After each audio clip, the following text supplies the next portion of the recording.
Two my channel Dipali eatings and creativity. তোমরা সবাই কেমন আছো? নিশ্চয়ই খুব খুব ভালো আছো। আমি মোটামুটি ভালো আছি, তবে আবার তো সেই গরম ঘুরে এসছে, কিছু করার নেই। তো চলে এসেছি রান্নাঘরে। দেখো একটা আমি এক রেসিপি বানাচ্ছি, সেই রেসিপিটাই তোমাদের সঙ্গে শেয়ার করছি। তোমরা সেই রেসিপিটা কিন্তু দেখে নিও। আর নতুন বন্ধুদের বলছি, যারা আমার চ্যানেলটা ভিজিট করতে আসছো তারা আমার চ্যানেলটাকে সাবস্ক্রাইব করে থেকে যেও, আর বেল আইকনটা অবশ্যই ক্লিক করে দিও, যাতে আমার ভিডিওগুলো দেওয়ার সঙ্গে সঙ্গে তার নোটিফিকেশান তোমাদের কাছে চলে যায়। আর তোমরা আমার সঙ্গে থাকো, আমিও তোমাদের সঙ্গে আছি। আর পুরনো বন্ধুদের অসংখ্য ধন্যবাদ আমার সঙ্গে থাকার জন্য। তোমরা এইভাবে আমার সঙ্গে থেকো, আমাকে ভালোবেসো, আমিও তোমাদের সঙ্গে আছি। আমার ভালোবাসা চিরদিন তোমাদের জন্য আছে। তো চলো তাহলে কী রেসিপিটা বানাচ্ছি সেটাই তোমাদের দেখিয়ে দিচ্ছি। তোমরা সঙ্গে থাকো আর দেখতে থাকো, ঠিক আছে? দেখো আমি চলে এসেছি রান্নাঘরে, বুঝতেই পারছো রান্নাঘরটা দেখে। তো রান্নাঘরে চলে এসেছি, তো দেখতে থাকো, ঠিক আছে? দেখো কড়াই গরম হয়ে গেছে, আমি এবার তেল দিয়ে দিচ্ছি।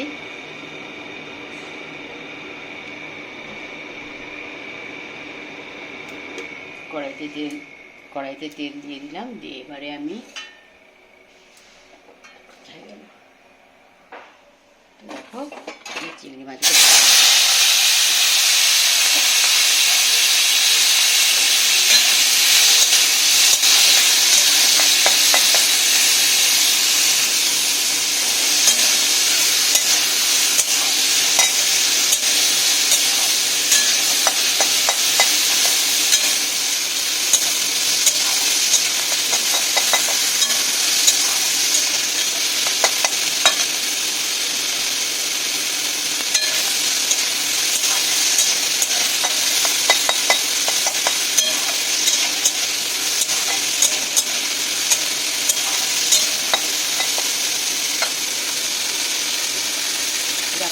দেখো আমার চিংড়ি মাছগুলো ভাজা হয়ে গেছে। আমি আর বেশি ভাজবো না, চিংড়ি মাছগুলো আবার কড়াইতে একটু তেল দিয়ে দিচ্ছি।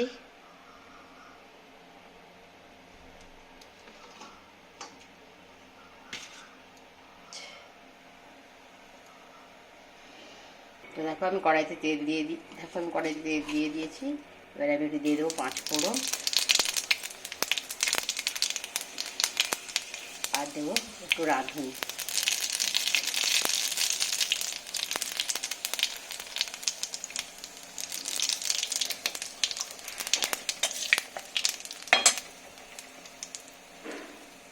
আর দেবো এই যে কাঁচা লঙ্কা।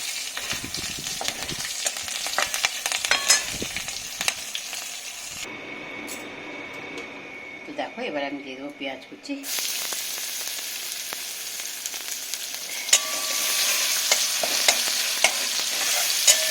এই হচ্ছে আমি যেটা দেবো,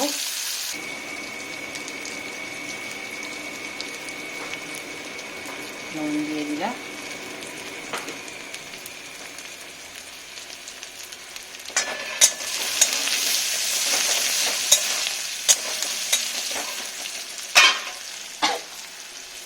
সরে যায়। দেখো এই যে বেগুন আর আলুগুলো কুটে রেখেছি, এগুলো আমার মেয়ে কেটে দিয়েছে, তো সেটা দিয়ে দিলাম।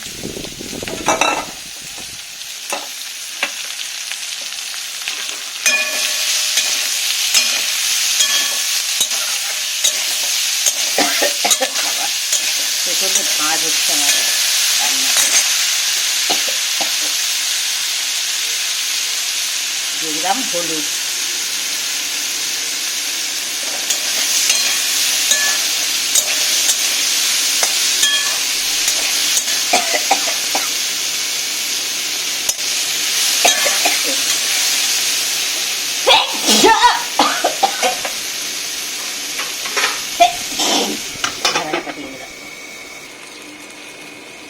দেখো বন্ধুরা, এটা আমার আলু আর এটা একটুক্ষণ মোটামুটি হয়ে গেছে। এবার যে আমি শাক কেটে রেখেছি, এটা হচ্ছে খোসলা শাক।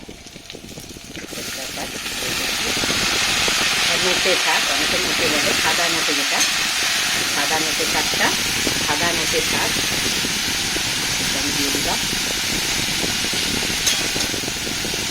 নুন হলুদ তো আমার অলরেডি দেওয়া আছে, শাকটা অনেকটাই দিচ্ছে, তো এতটা থাকবে না, কমে যাবে। এখন ঢাকা দিয়ে দেবো, দিলে এটা কমে গেলে আবার থাকো।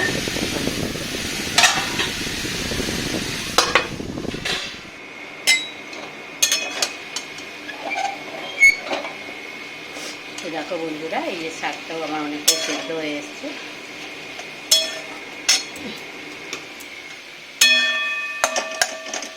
শাকটা আমার অনেকটা সেদ্ধ হয়েছে। এই মুহূর্তে আমি কী করবো, ওই যে চিংড়ি মাছগুলো ভেজে রেখেছিলাম না, এখান থেকে কিছু চিংড়ি মাছ আমি দিয়ে দিলাম।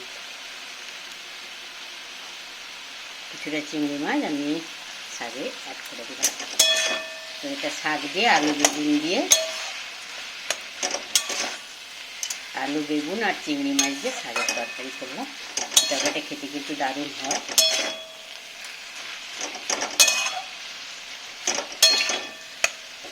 আর এই মুহূর্তে আমি যেটা অ্যাড করবো সেটা দেখো,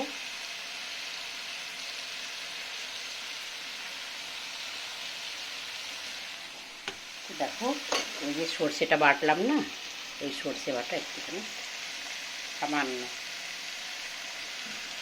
জাস্ট একটু, দেখলে এইটুকু অল্প করে দিলাম।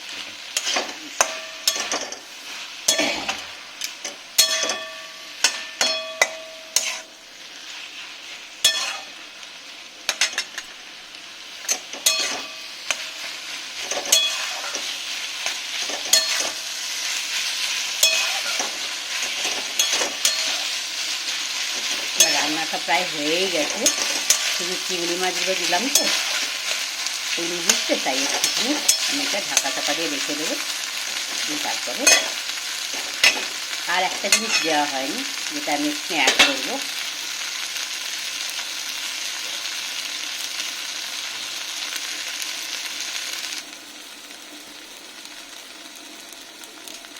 সেটা হচ্ছে যে অল্প একটু চিনি, এতটাও লাগবে না, অল্প।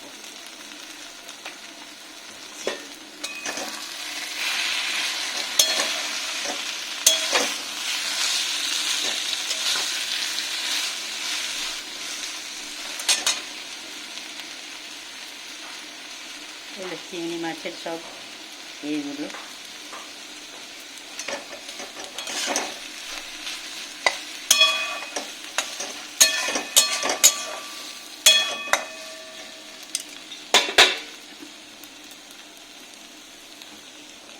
আর একটুক্ষণ ঢাকা চাপা দিয়ে দেবো, দিলেই আমার রান্নাটা শেষ হয়ে যাবে।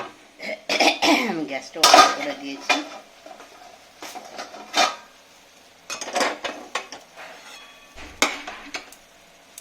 দেখো এইভাবে এসেছে তরকারিটা। তরকারিটা খেতে কিন্তু দারুণ হয়। তোমাদের ভালো লাগলে তোমরাও এরকম রান্না করে খেতে পারো। খুব একটা বেশি কিছু তো মশলা দিইনি দেখলে, আর শাকের এইরকম তরকারি না খুব দারুণ লাগে। তো দেখলে এই যে ফাইনাল লুকটা, এটাই হচ্ছে ফাইনাল লুক। তো কেমন হয়েছে অবশ্যই একটা কমেন্ট করে জানিও। আর সবাই খুব খুব ভালো থেকো, সুস্থ থেকো, সাবধানে থেকো। আমার ভিডিওটা অবশ্যই শেষ অবধি দেখো, আর একটা লাইক করো, আর একটা মিষ্টি কমেন্ট করো। কমেন্ট পড়তে তো আমার খুব ভালো লাগে। আর ভালো লাগলে বন্ধুদের সঙ্গে শেয়ার করো। আর অবশ্যই যদি ভালো লাগে একবার বানিয়ে খেয়ে দেখো কেমন লাগে, অবশ্যই ভালো লাগবে। সবাই খুব খুব ভালো থেকো, সুস্থ থেকো, সাবধানে থেকো।